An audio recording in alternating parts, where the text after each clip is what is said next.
Okay, so today we're doing lesson 12, which is on chapters 19 through 21 or something like that? Mm-hmm. Yeah. And we are doing participles. I'm just going to do a brief overview of participles. We're not going to necessarily go, to the level that the book is talking about. I think participles are considered the hardest for multiple reasons, which I'm about to tell you, but in terms of verbs and how to recognize them and how they all work, and there's similarities to English and there's some differences to English, and so on and so forth, but ultimately they can be pretty difficult. So I'm trying to do a simplified but also thorough overview of what a participle is and how it functions in the Greek. So the overview is going to be vocabulary. We're going to look at participles, homework, and then we'll look at the application. It's pretty simple, straightforward. So the vocabulary, chapter 19, chapter 20, and chapter 21. Really, it's getting to the point where the guys adding, the grammars is starting out as adding extra words that you need to know. Again, like I said, I've changed the quiz where I want you to be able to recognize more than memorize, because if you can recognize, you got it. Because it's easy to look it up in a dictionary, but it's not as easy to look it up or recognize it if you don't understand it, because the dictionary does not have the different paradigm conjugations of it. But there are some, pretty couple things that maybe to know is like the May Day, and so May, for example, is used with moods other than the indicative. So that's kind of important to know.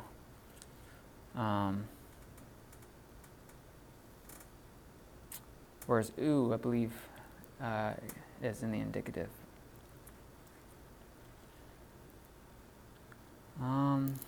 If you see posts right here under 19,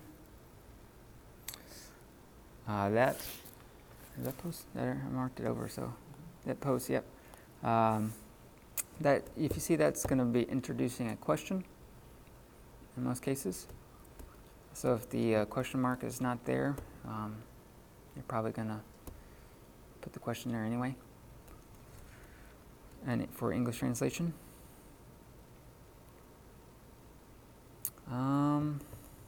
See what else is there. Oh yeah, you remember how that one lesson had diamion, and it's a devil? And I said it's probably better to say demon, because diabolos right here in chapter 19 is really what's being used for devil. Mm-hmm. And then it's actually idiom, in te, right above diabolos, in te dexia. So in the right. So in English, it'd be just at the right or right hand. And usually it's translated as at the right hand, like at the right hand of the Father. Hence dexterous. Yes, dexterous, yep. That's the way you can memorize that word. If you know your theology terms, soteriology. If you know church terminology, deacon, diakonos, someone who's a servant, minister, or deacon. Just things that can help you out. Got any questions on that?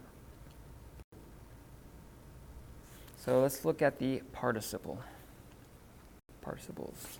So an overview, participles are verbal adjectives. As such, they have characteristics of both verbs and adjectives. And this is really what's going to make it hard. So like the verb, if we were just to write this out here, we have a verb and we have an adjective. So like a verb, there's something that has tense and voice. And the primary tenses for a participle is going to be a present, aorist, and perfect.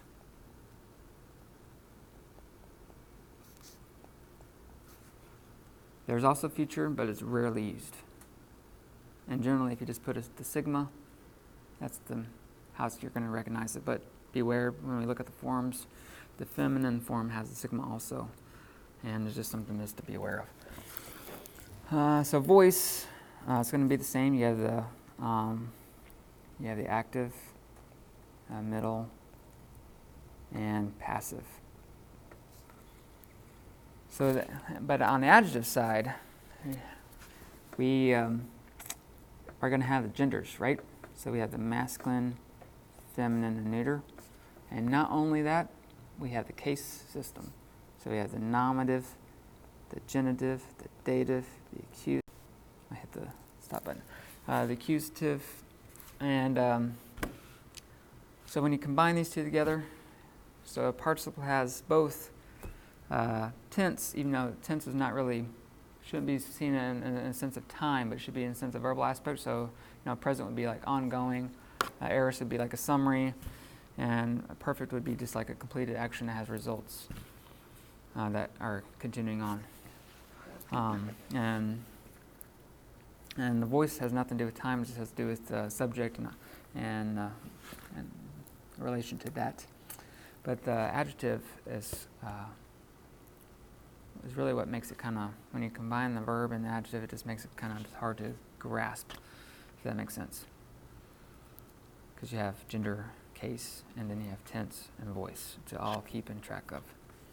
So you can think of a paradigm chart, which is on the handout right there. It's going to be pretty big, right? Which I need to grab that real fast so I can just have it. Easy access.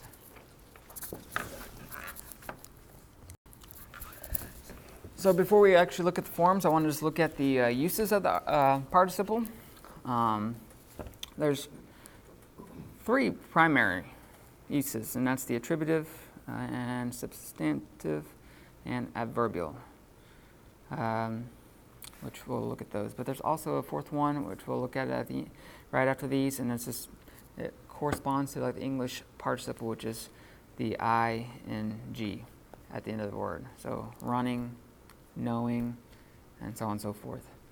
But as far as the Greek way of understanding participle, it really affects a lot of things. And one thing that we're going to learn when we go to the application is that it affects it kind of helps you understand the structure. And if you have the main verb, it's going to give you the points for that verb. It's almost as if it's giving you the preaching outline, if you were to preach it. Here's the verse, and then you have the participle. It's like, here's your bullet points that describe that main clause or verb, if that makes sense, which I'll show you an example of that at the end. So let's begin by looking at the attributive. So there's, just like the adjective, it can be shown in two ways, but generally you'll see the article with the participle. This is legon, and it's from lego, and it's this ending right here, own, that makes this show that it's a participle. So you just have to trust me until we look at the forms. That is a participle. So if we were to translate this sentence, both of them would be translated the exact same way. Actually, if I just best way to understand participles, just backing up to here, it's kind of like imagining an owl sitting on a, yep, I know I'm a great artist, almost looks like a penguin, but not. Got a little tune with big old eyes. Yeah, great, right? Sitting on a tree. Penguin sitting on a tree. That makes sense. Yeah, so it's an owl. And what does the owl say? Who? Well, when you're translating the article or a participle, you use the word who a lot. So be the man, because that's ha anthropos. And then you have this participle, who is speaking. And ta would be the neuter plural for this, or so it'd be these, and since it's neuter, use these things, speaking these things. You can, so that's, the who here is really what's being added into the English. It's describing or the noun or subject that it's basically explaining the subject in this case. The man, what man? The one who's speaking. And then whatever else the context is. I do want to note that just like the adjective, it has the predicate use. Ha anthropos legon. There's no article right there. Ta. And it'd be the man is speaking these things. But it's not as, it happens, but it's just not as common. The main uses are going to be these three main ones I'm going to show you: the attributive, substantive, and what was the last one? Come on, click to me. Adjectival. Not adjectival, adverbial. There we go. Do you have any questions on that? It works just like the adjective, but instead of the speaking man, or the man who, the speaking one, it's the man who is speaking. Does that make sense? Mm-hmm. Okay, so that's the difference. So when we look at the substantival, it's just going to be acting as a noun. That's what the substantive does. It takes the place of a noun. So this one would be the man, or you could actually say the speaking man. How would I do that? Hold on, let me think through it. This is what happens when I'm tired.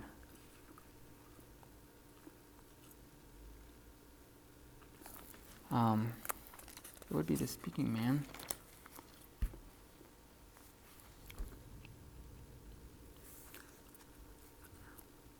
The one speaking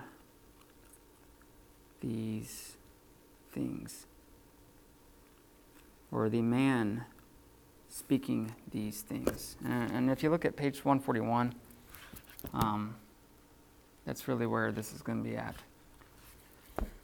So this can act as not only the subject, but could be the object. Basically the exact same thing that the adjective does. So that's how you would do that. So the one speaking, not ones, but one speaking these things, the man speaking these things. But it really would be the speaking man, but the context kind of throws that out.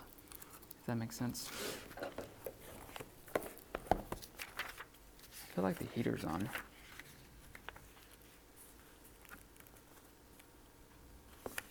Just making sure I'm right. Yeah.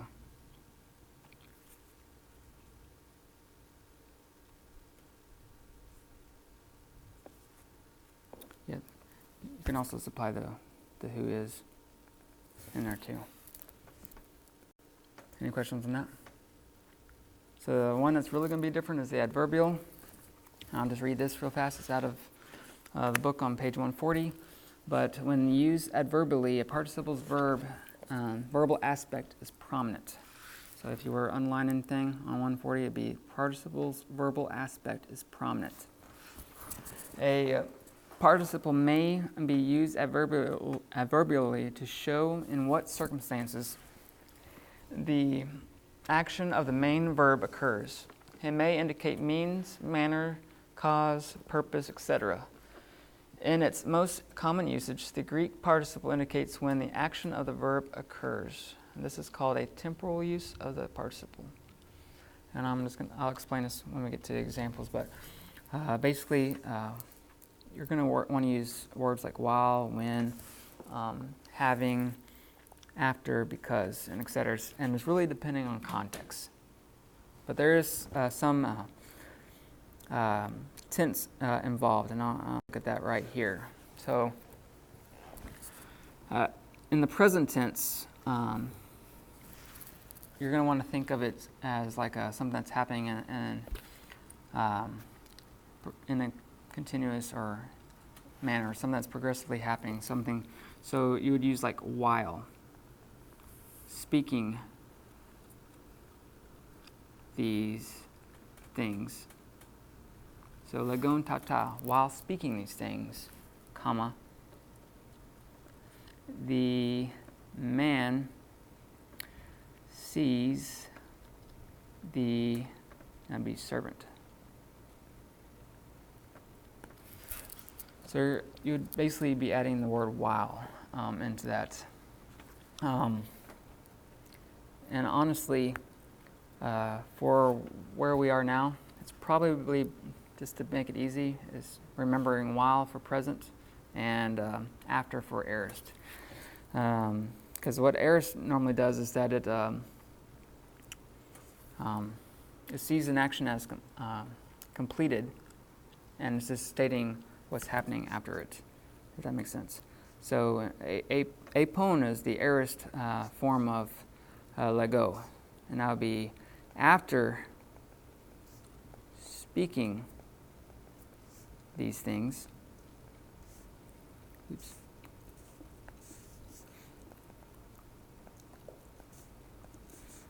Comma, the man sees the servant. So the main difference here is just the tense. And generally, if you remember just the words while, when, having, after, because, really you could do while, how do I word it?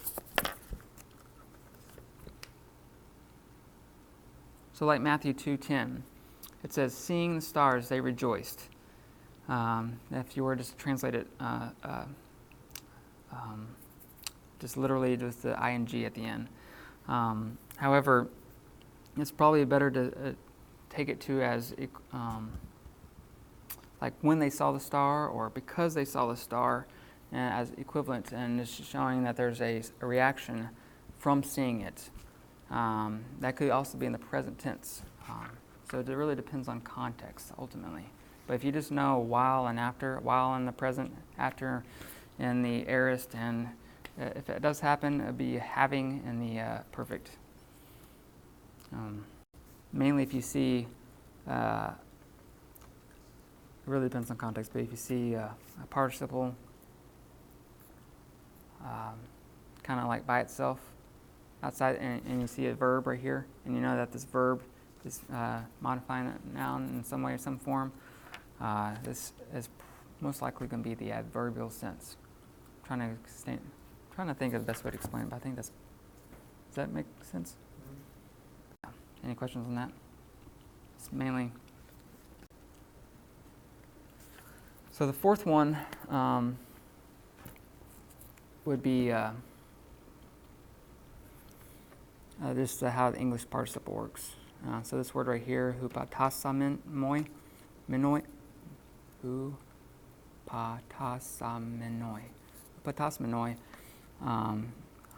which would be, I believe that's going to be, so this is going to be plural, and that's going to be either middle or passive right there. And it's just something to be aware of, but that is a participle, so it means submitting. I think there's two T's maybe? No, one T, whatever. Submitting to one another in phabo is fear of Christ. So just the ing at the end. So really, you have four primary ways that a participle can be used, but ultimately, context is going to make the biggest key. So whatever makes sense in that context is a big rule. If it makes sense, you probably got it right. Gotcha. But there's clues, like if you had the article in front of, with the noun, it's probably attributive. If it doesn't have the article, it could be predicate. If it's article and it seems like there's no other noun in the sentence or clause, and it could be substantive acting as a noun. And yeah, just something to be aware of. So yeah, let's just go ahead and look at the forms. Any questions on what we just covered though? So the main thing, if you look at the handout out, the main thing is remembering third declension endings and first declension endings. If you remember my little acronym for third declension, we have sosia, s owning, her sin ASAP. So you got that? You got sosia right there with the little a, and s owning, sin as ASAP. There's a reason why I'm saying these are very important, because this is really what's going to be built off of. The participles endings are going to be built off of, besides in the nominative case. And for the first declensions, you're going to want to know the feminine singular and the plural. So yeah, you'll want to know these rules, or just be aware of them anyway. But as long as you memorize this one right here, the 3, you'll be good. And just knowing that the eta could be an alpha. Above that, if you memorize number 3, you got it. This is my little star right here, one that you want to memorize out of that one. So when we look at the forms,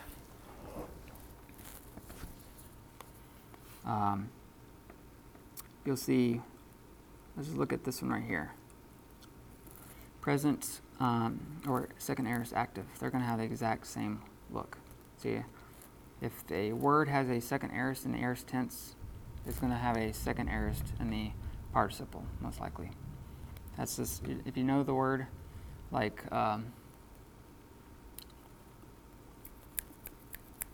our word that we have in our thing.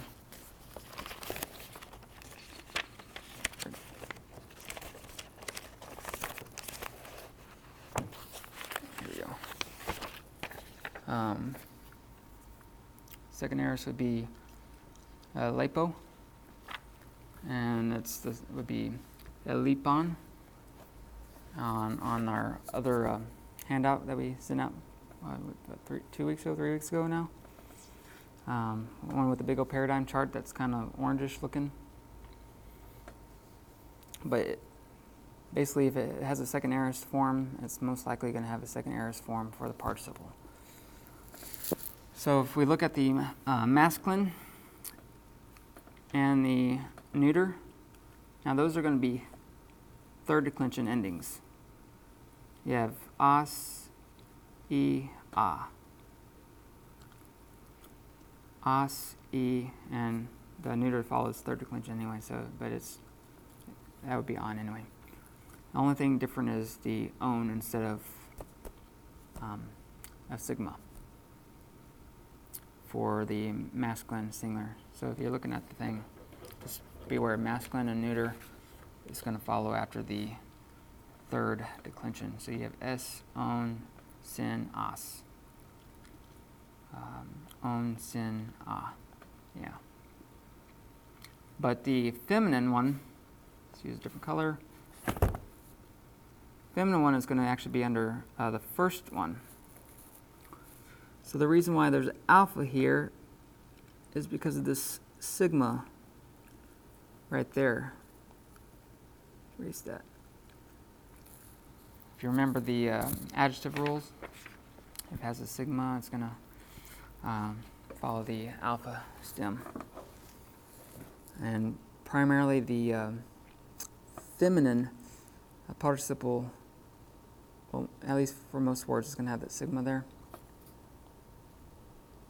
But there are a few other exceptions to that.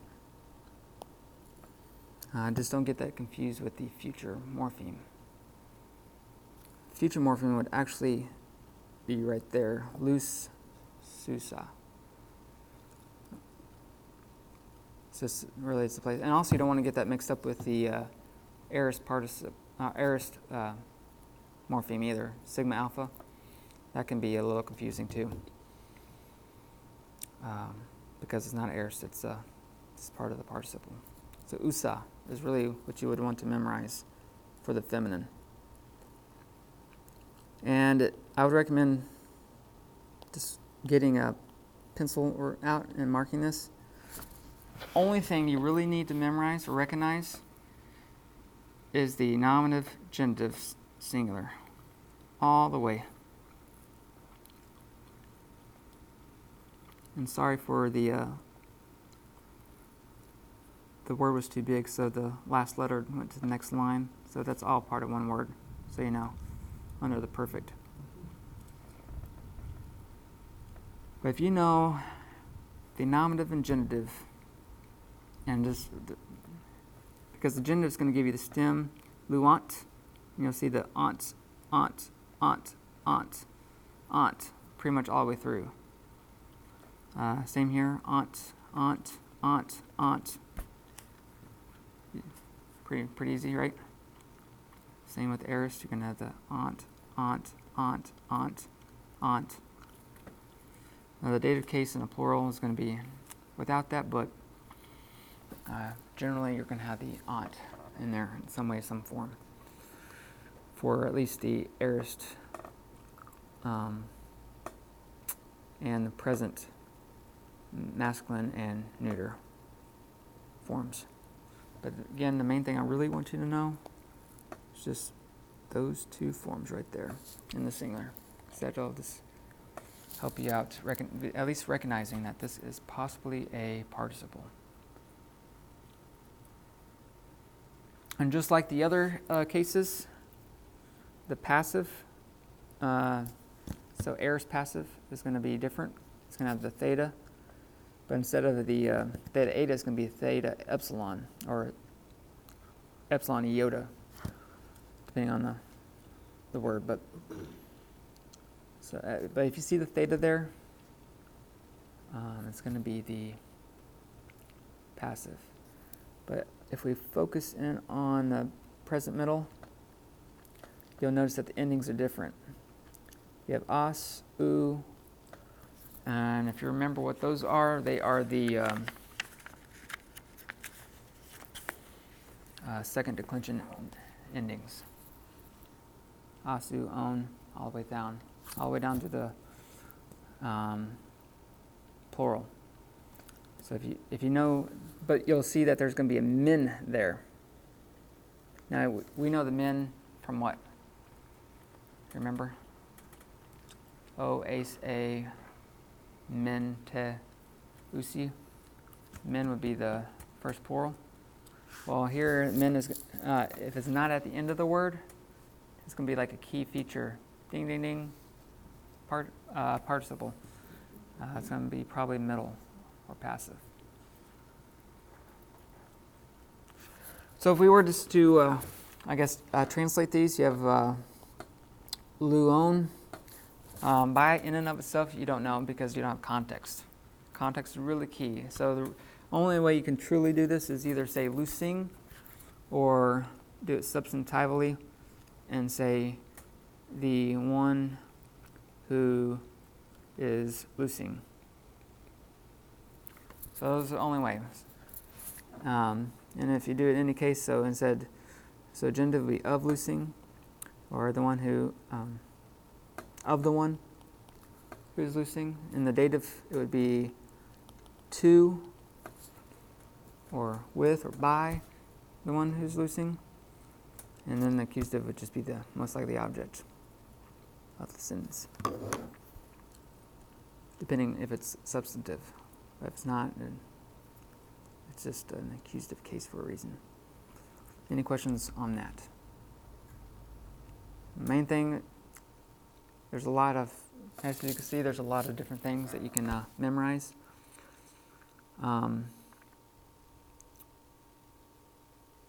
It's pretty big because not only do you have tense, right here. You have present, aorist, perfect. There's also future, but I'm not worried about future. It doesn't happen that often. And you also have gender, you have masculine, feminine, neuter. You also have case system, nominative, genitive, dative, accusative. So it's just a lot to know. But if you can memorize just a singular, nominative, genitive of these, this line right here, you are good to go as far as initial recognition. Any questions? So homework, it's going to be in the handout I gave you. And it would actually be on, if you see the handout, the answer key is scripture. So it's probably the last page. I don't know which one it is. It's the last page? The exercises? Yep, exercises, yep. And really, the best way to grasp the participle is, just like the book says on that handout, the best way of mastering it is just translating all those lines and then comparing it to the English translation there. That's really, if you could do that and compare it to it, all 34 of those, you will get it. Like, it'll just come to you naturally. And then the exercises has the scripture there, and so if you don't know the answer or something like that, there's some words that you may not know because this is from a different grammar. But just do your best. But I think I would be quizzing on number 1. And I'll try to send that as an email. Yeah. So that everyone else can have a copy of that. But at least if you have time, if you really want to get good at it, just translate those and compare to what the English translations have. And I believe he only provided at most 3 translations for some of those exercises. But just so you know, there could be more. Now, as far as application, this is from Ephesians 5:18 through 22. If you notice, it's only 7:36. We start at 7, a little after 7. It shows you how easy it is to simplify the participle. There's also a couple other things I didn't really talk about, like the genitive absolute. It happens, but if you just read through the chapter and just know that there's something that's going to be in the genitive case, just be aware that it could be genitive absolute. Just main thing I did not cover was that. But out of translating 1, 2, 3, 4, 5 books, I think I've only seen it once. I didn't think it was necessary to add more information when it wasn't needed. But I do want to provide this as just showing you an example of how it kind of helps you see the structure of any given passage. Okay? So, Kai is and. Remember May? Yeah, we just covered it. Yeah, not.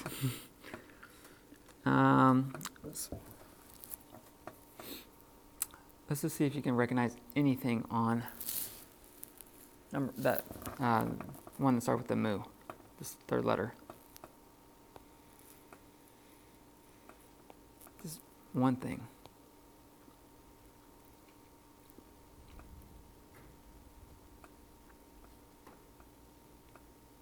The ending, maybe. Right, I mean, it's the sigma, theta, epsilon. Yep. That's my psi tai meta ste. Tai. So ste. Be a second plural. Yep. Yeah. So we have and.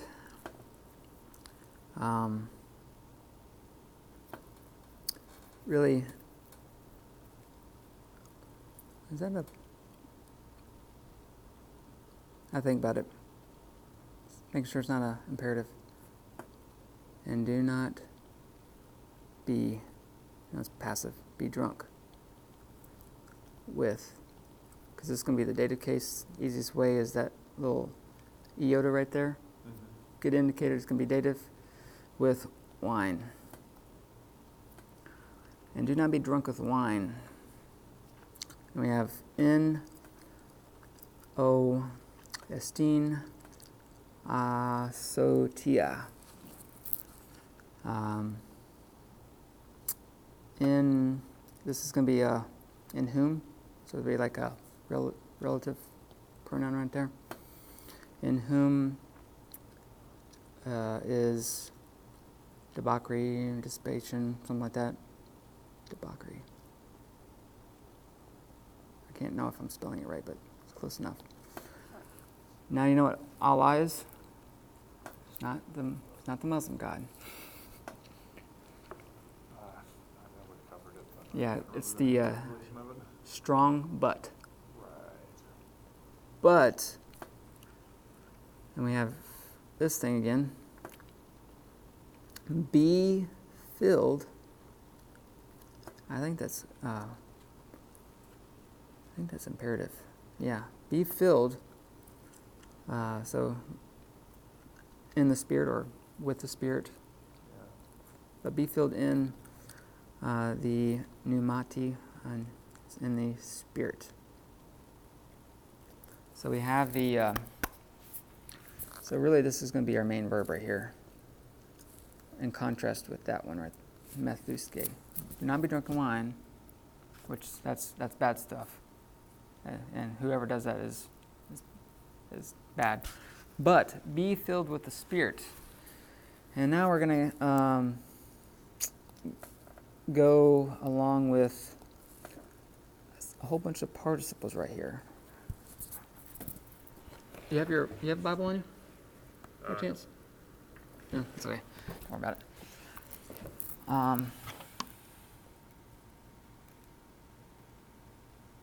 You can use this.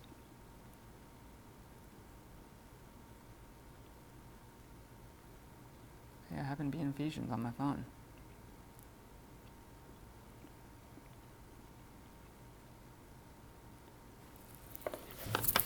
If you can read that. So you can see if I'm doing this right. Laluntes is from laleo, which means to speak, I believe. So speaking.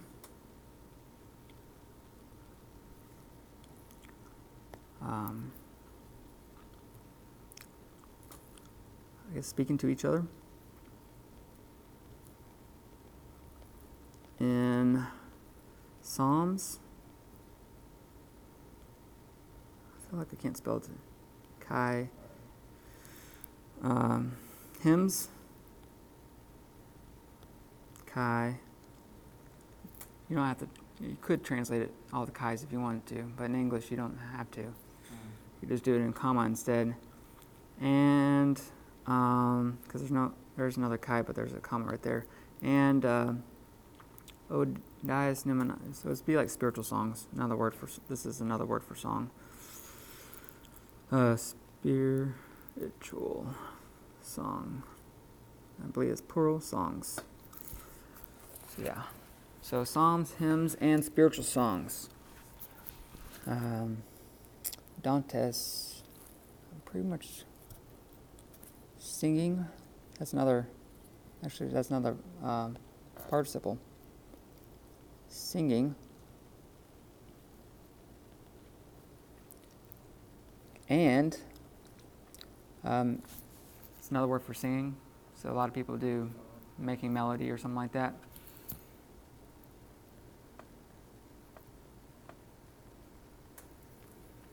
You remember what cardia is?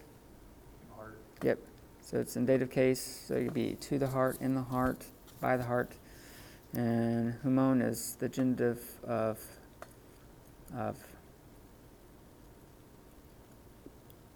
us. Our. So it'd be our heart. So melody in our heart. Then you have to kurio, which is to the Lord, or in the Lord, by the Lord. But context would probably indicate to the Lord. Then we have another participle, which is giving thanks.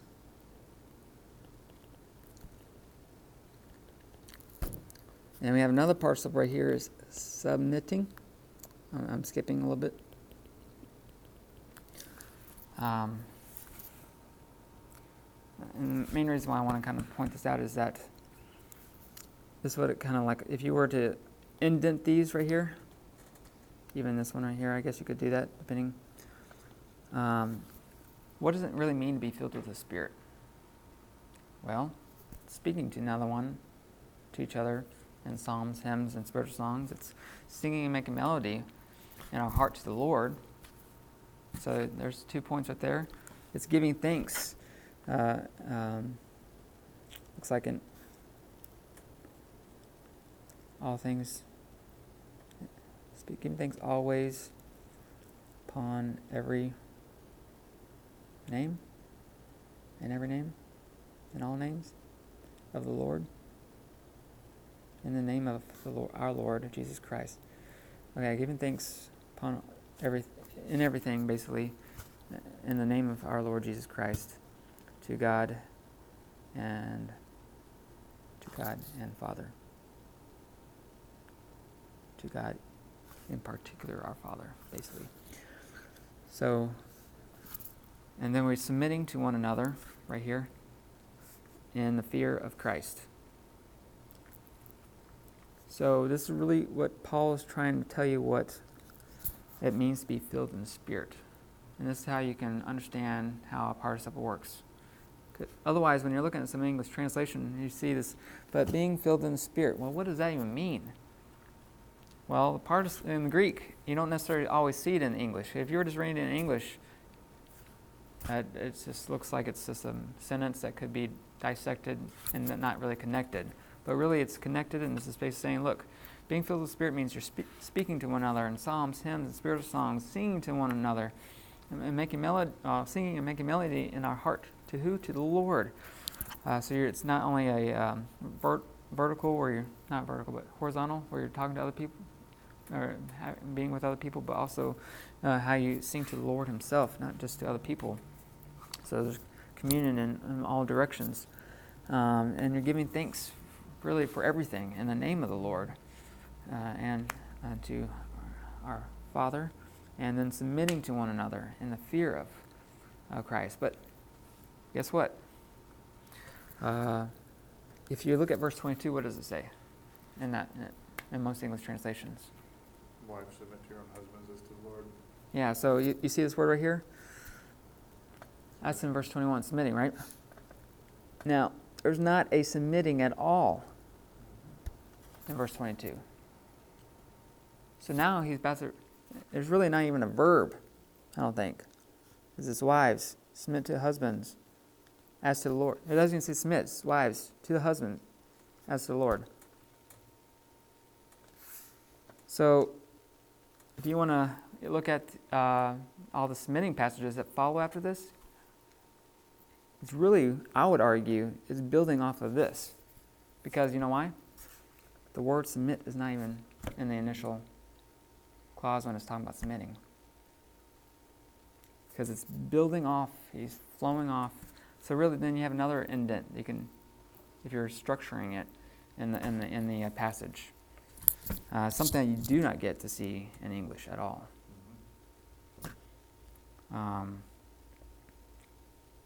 So you can basically, if you were to write, if you want to do your devotion time, well, what does it really mean to be filled with the Spirit? Well, those 4 things. Well, what does it mean to submit to one another in the fear of Christ? Well, the roles. You got wives submit to the husbands as to the Lord, husbands submit to God, and children submit to their masters, slaves submit to, or children submit to their fathers, slaves submit to their masters, so on and so forth, the whole, whatever the context is, in order. But he's basically explaining how a Christian is to live in light of being filled with the Spirit. So really, there's a huge section in Ephesians 5 and even going into chapter 6, I believe, all about submitting, all built off of this. So that just shows you how the Greek language helps you see the structure of the passage, and it also helps you just put everything together. Make sense? Any questions on that? Any disagreements? Heresy? Charges of heresy? We haven't quite hit October, so we can't burn you at stake yet. Okay. Yeah, no Reformation. Okay. Got it. Well, that's it. I guess we can close in prayer.